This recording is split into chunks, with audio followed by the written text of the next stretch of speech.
Oh, this is just coming at us. Donald Trump will name RFK Jr. and Tulsi Gabbard as honorary co-chairs to his presidential transition team.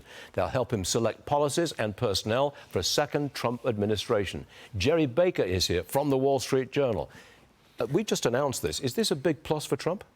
Well, I mean, he's looking at it's a transition move, apparently. They're going to be tasked with putting people into place. Look, I think what it reflects is that once again, the uniqueness of Trump in terms of the Republican Party. I mean, he's reaching out to people who have not been traditionally Republicans. Both Tulsi Gabbard and RFK Jr. fall into that category, obviously. Wouldn't be at all surprised if it's one of those transition where they follow the Dick Cheney model. If you all remember that, when Dick Cheney was tasked with picking George W. Bush's vice president and ended up picking himself. So I wouldn't be at all surprised if this ends up with RFK Jr. and Tulsi Gabbard both getting important jobs in the administration. But yeah, it shows it's again another example of his outreach to untraditional Republican voters. You got it. Now, Gerry, you wrote this: Democrats' deception may win the presidential election again. You wrote that in the Wall Street Journal.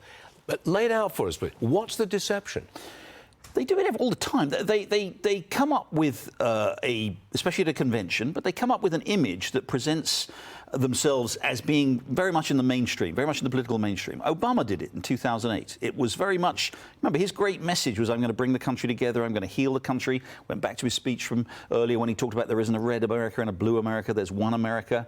He did it, and then he governed very much from the left. He introduced a pretty radical, progressive agenda. Joe Biden was elected in 2020, same thing. I'm going to heal the country, I'm going to bring it together. We've been through a tough time, COVID and all of that. We've had Trump, who's been polarizing. I'm going to bring this country together. I'm going to bring us, we're not going to do anything crazy. Then he implements again one of the most radical left-wing programs that we've seen.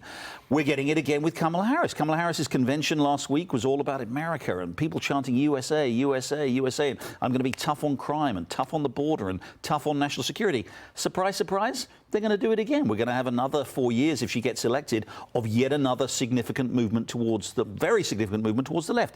It is a deception. It's what I call, Mario Cuomo talked about campaigning in poetry and governing in prose. This is the kind of campaigning they do. They campaign in the poetry of Robert Frost and they govern in the prose of Herbert Marcuse. But if she were to sit down for a serious interview, she couldn't deceive. It would have to come out, wouldn't it? If it's a real serious interview. Well, she's apparently going back on literally everything she's ever said, right? That's I mean, we just, the latest today, we just hear that she's now thinks building the wall to keep out illegal immigrants is a good idea.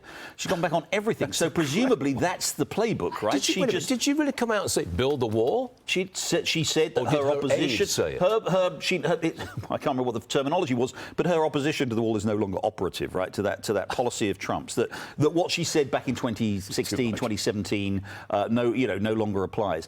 So that's the play, that's the approach, right? So if she gives interviews or in the debate, she's just going to basically, presumably say, I no longer believe that, I no longer believe that, I no longer believe that. That's the model. But we have to ask ourselves, do we believe that? Do we believe, her, what she stood for 6, 7, 8 years ago, and indeed what she's been part of for the last 3.5 years? Or do we believe this sudden transformation that's all taken place in the space of a month? She's deceiving us, all right, but she could win too. Could well. Gerry Baker, good stuff. Thanks for joining us, Gerry. Thank you. Thanks. Always appreciate it. Thank you.